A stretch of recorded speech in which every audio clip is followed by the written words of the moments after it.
Hello friends, मैं विनय निर्भीक। Friends, आपका एक बार फिर से हमारे चैनल पर स्वागत है।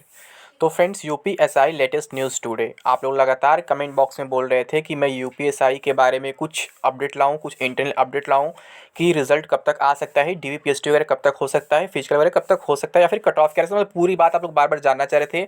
कई सारे कमेंट की इधर पिछले 2-3 दिन लगातार मैंने कोई वीडियो नहीं लाया था, क्योंकि मैं आपको बता रखा था फ्रेंड्स कि चुनाव की वजह से जो है अभी कोई प्रोसेस आगे नहीं बढ़ेगा। भले ही कहा जाता है आचार संहिता का मतलब केवल न्यू वैकेंसी पर रोक लगना होता है, न्यू नोटिफिकेशन नहीं आता है, बट रियलिटी में क्या होता है, कोई भी प्रोसेस जो होता है रुक जाता है कहीं पर भी। ठीक, कोई भी गवर्नमेंट का प्रोसेस होता है, आप देखोगे कई सारे रिजल्ट ऐसे रुके हुए थे शासन के आदेश न मिलने की वजह से, जिसमें आपका यूपीएसआई भी था। ये बात आपको मालूम होगा। ठीक है, तो अब फ्रेंड्स मैं जो खबर निकाल के लाया हूँ वो आपके लिए काफ़ी पॉजिटिव हो सकता है, कुछ लोगों के लिए निगेटिव भी हो सकता है, जो लोग फिजिकल का प्रिपरेशन नहीं कर रहे थे पहले से। मैं आपसे लगातार कह रहा था फ्रेंड्स कि यूपी पुलिस भर्ती बोर्ड में ऐसा ही होता है, जैसे रिटर्न रिजल्ट आता है तत्काल डीवीपीएसटी करा के लोग फिजिकल कराए थे, टाइम नहीं देते हैं। ठीक है, तो अगर हम रिजल्ट की बात करें फ्रेंड्स, तो जैसा कि आप लोग को मालूम है 10 तारीख तक तो आचार संहिता लगा हुआ था इलेक्शन की वजह से। ठीक है, जिसकी वजह से कोई प्रोसेस आगे नहीं बढ़ रहा था। तो 10 तारीख को इलेक्शन कंप्लीट हो गया, काउंटिंग वगैरह हो गया। ठीक है, सरकार जिसकी बननी थी बन गई, सरकार रिपीट भी हो गई। अब रिपीट होने से दो पॉसिबिलिटी दिखती है।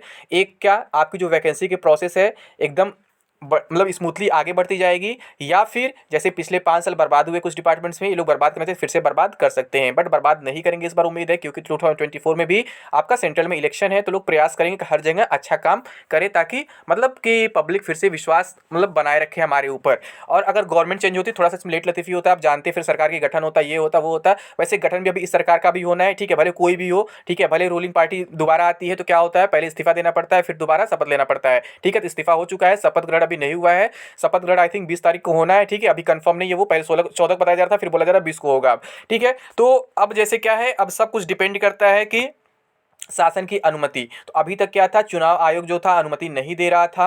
अब चुनाव आयोग का काम ऑलमोस्ट खत्म हो चुका है। वैसे देखा जाए जब तक गठन नहीं हो जाता तब तक चुनाव आयोग ही देखता है सब कुछ। ठीक है, तो यहाँ पर क्या है, अभी कुछ कहा नहीं जा सकता है कि आपका रिजल्ट जो है 20 से पहले ही आ जाएगा या फिर 20 के बाद आएगा, यानी सरकार के गठन होने के बाद आएगा। ठीक है, लेकिन अभी जो इन्फॉर्मेशन ये निकल रहा है उससे ये कहा जा रहा है कि मैक्सिमम पॉसिबिलिटी है कि आपका होली से पहले यानी 17 के पहले ही रिजल्ट आ सकता है, अगर चुनाव आयोग कोई रोक नहीं लगाता है तो। क्योंकि अभी गवर्नमेंट नहीं बनी है। ठीक है, केवल अभी जीत हुआ है, बट लेकिन शपथ ग्रहण नहीं हुआ है, तो अभी चुनाव आयोग के ही हाथ में सब कुछ है। तो उम्मीद है कि चुनाव आयोग भी परमिशन दे देगा और गवर्नमेंट के गठन से पहले ही आपका जो है रिजल्ट आ जाएगा। और जब रिजल्ट आ जाएगा इसका मतलब आप समझ रहे हैं कि फिर तत्काल जो आपका डीवीपीएसटी भी हो जाएगा, उसके एक हफ्ते बाद आपका डीवीपीएसटी का भी नोटिस आ जाएगा। जी हाँ फ्रेंड्स, डीवीपीएसटी का भी नोटिस एक हफ्ते बाद आ जाएगा, यानी इसी मार्च के एंड में आपका डीवीपीएसटी भी हो जाएगा।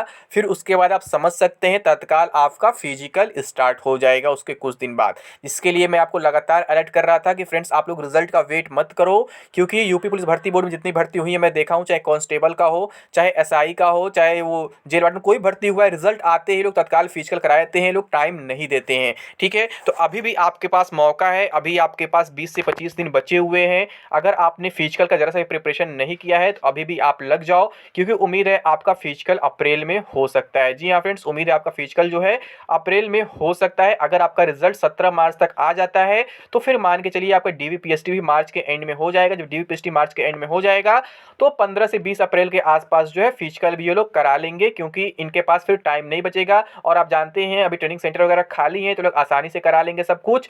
फिर उसका तुरंत मेडिकल वगैरह करा के आपकी ज्वाइनिंग भी करा देंगे जून जुलाई तक, अगर ये लोग चाहते हैं फास्ट प्रोसेस करना तो। अदरवाइज लटकाना चाहेंगे तो बहुत कुछ कर सकते हैं, लेकिन आप लोग को प्रिपेयर रहना चाहिए। भले ही गवर्नमेंट क्या कर रही है, भर्ती बोर्ड का उससे मतलब नहीं है, लेकिन आपको जो पॉसिबिलिटी दिखता है उस पर ध्यान देना चाहिए। पॉसिबिलिटी यही दिख रहा है कि रिजल्ट आपका बहुत जल्द आने वाला है, किसी भी समय आ सकता है, परमिशन मिलने की देर है। ठीक है, अगर मतलब चुनाव आयोग परमिशन दे देता है तो फिर समझिए सब कुछ क्लियर है, फिर पूरा ग्रीन सिग्नल मिल चुका है। ठीक है, तो आप लोग फिजिकल के लिए लग जाओ, लेकिन उससे पहले क्या जानना जरूरी है, कट ऑफ। आप लोग बार बार कट ऑफ के बारे में पूछते हो, तो फ्रेंड्स आपको मालूम होगा इस बार क्या है, मतलब कि भर्ती बोर्ड ये बोला है कि हम बहुत ज्यादा कैंडिडेट्स नहीं बुलाएंगे, केवल 2 गुना बुलाएंगे, लगभग 20,000 बुलाएंगे। ठीक है, तो आप इस 20,000 के चक्कर में ना पड़ो, आप फाइनल कट ऑफ के बारे में सोचो कि फाइनल कट ऑफ क्या हो सकता है, क्योंकि इसमें तो बहुत कम कट ऑफ पे ये लोग बुला लेंगे, बहुत कम क्वेश्चन पे भी आपको बुला लेंगे।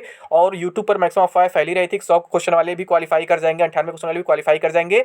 जबकि सच्चाई कुछ और है, मैं आपको पहले ही बता चुका हूँ, क्योंकि ये एग्जाम जो है NSCIT ने कराया है और NSCIT के बारे में सबको ही जानता है कि ये कैसी कंपनी है, कैसी एजेंसी है। पेपर पूरा लीक हो गया था, सबको ही जानते हैं, तो कट ऑफ हाई जाना ही जाना है।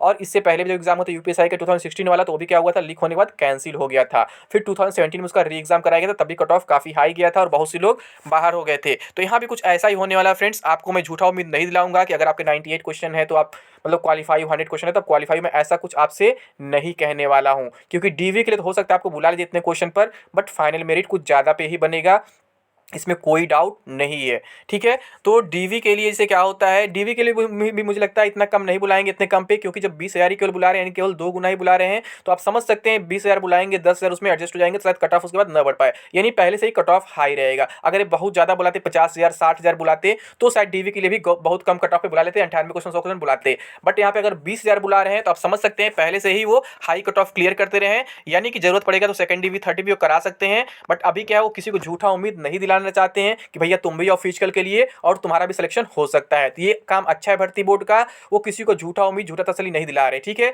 उतने ही लोग को बुला रहे हैं ताकि जितने लोग को एडजस्ट किया जा सके, फिर से कट ऑफ न बढ़ाना पड़े। ठीक है, तो डीवी के लिए कितना भी बुलाएं, कितना भी कट ऑफ रहे, डीवी का उससे मतलब नहीं है। मैं डायरेक्ट यहाँ फाइनल कट ऑफ की बात करूंगा फ्रेंड्स, कि फाइनल कट ऑफ कितना जा सकता है सब कुछ होने के बाद ज्वाइनिंग के लिए। ठीक है, तो फ्रेंड्स मैं आपको बता दूं, अगर आप यूआर कैटेगरी से बिलोंग करते हैं तो आपका अगर 120 क्वेश्चन सही है तो आप बिल्कुल सेफ हैं। इसके बारे में आपको पहले भी बता चुका हूं। अगर आप ओबीसी या ईडब्ल्यूएस कैटेगरी से बिलोंग करते हैं और आपके 118 क्वेश्चंस हैं तो आप बिल्कुल सेफ हैं। अगर आप एससी कैटेगरी से बिलोंग करते हैं और आपके 115 क्वेश्चंस हैं तो आप बिल्कुल सेफ हैं। अगर आप एसटी कैटेगरी से बिलोंग करते हैं, आपके 112 क्वेश्चंस हैं तो आप बिल्कुल सेफ हैं। बाकी एक्स सर्विसमैन, फीमेल वगैरह आप समझ रहे हैं, फीमेल का भी कट ऑफ क्या होता है, ओबीसी एससी के ही आसपास रहता है, तो बताने की जरूरत नहीं है। अगर फीमेल कैटेगरी की हम बात कर ले तो 118 होना चाहिए। अगर 118 क्वेश्चंस आपके सही हैं तो आप बिल्कुल सेफ हैं। एक्स सर्विसमैन वालों का क्या होगा, थोड़ा सा आपका नीचे हो जाएगा एसटी से भी, यानी कि कह सकते हैं 108 के आसपास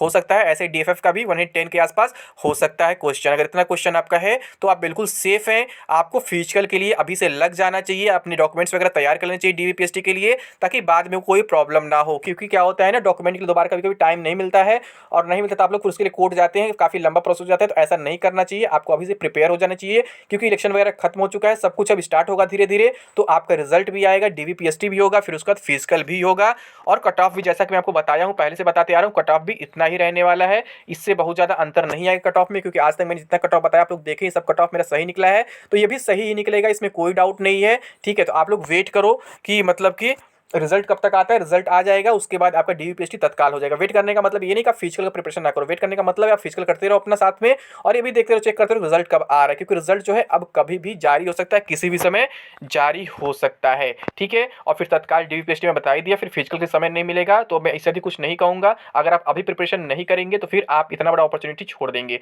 क्योंकि ऐसे मौके बार बार नहीं आते हैं। ठीक है फ्रेंड्स, तो उम्मीद करता हूँ आपको सारे इन्फॉर्मेशन मिल गए होंगे। तो अभी के लिए बस इतना ही। Thank you. जय हिंद, जय भारत।